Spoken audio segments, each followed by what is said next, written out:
सोचिए, आप रोज की तरह यूपीआई से पेमेंट करें, एक छोटा सा क्यूआर कोड स्कैन करें और पेमेंट करते ही आपके मन में सवाल आए, क्या अब इसके लिए भी कोई चार्ज देना पड़ेगा?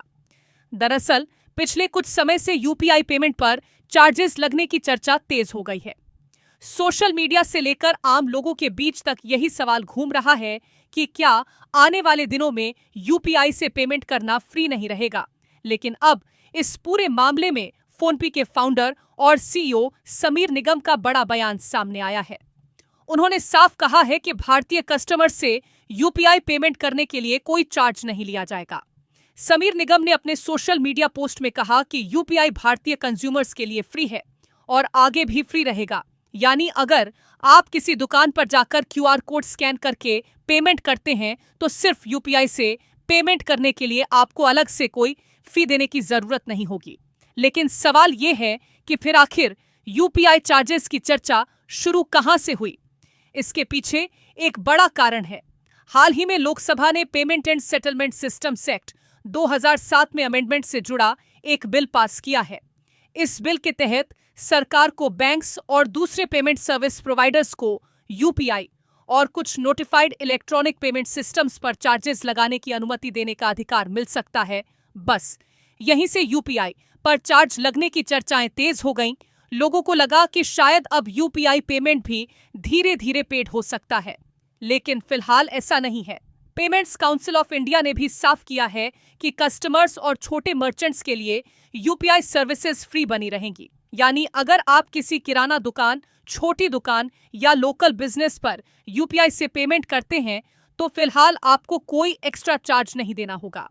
और सिर्फ कस्टमर्स ही नहीं, छोटे मर्चेंट्स के लिए भी बड़ी राहत की बात है। पेमेंट्स काउंसिल ऑफ इंडिया के मुताबिक किराना दुकानों जैसे छोटे कारोबारियों को यूपीआई पेमेंट एक्सेप्ट करने पर मर्चेंट डिस्काउंट रेट यानी एमडीआर भी नहीं देना होगा। अब यहाँ एक और बड़ा सवाल उठता है, जब यूपीआई फ्री है, कस्टमर्स से कोई चार्ज नहीं लिया जा रहा और छोटे मर्चेंट्स से भी एमडीआर नहीं लिया जा रहा, तो फिर आखिर यूपीआई के पीछे का इतना बड़ा पेमेंट इंफ्रास्ट्रक्चर चलेगा कैसे? दरअसल मौजूदा डिस्कशन इसी बात को लेकर है कि यूपीआई के पूरे इकोसिस्टम को लॉन्ग टर्म में फाइनेंशियली सस्टेनेबल कैसे बनाया जाए।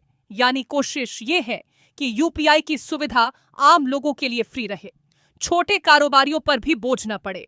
लेकिन इसके पीछे काम करने वाले पूरे डिजिटल पेमेंट इंफ्रास्ट्रक्चर को फाइनेंशियली मजबूत कैसे रखा जाए, इसका रास्ता निकाला जाए।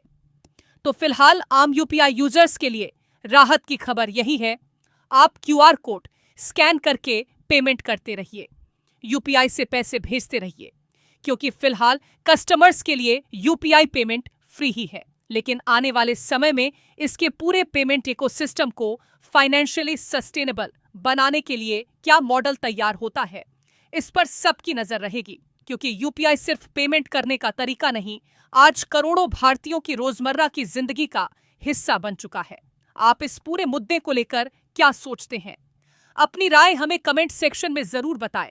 साथ ही और भी अपडेट्स के लिए जुड़े रहे।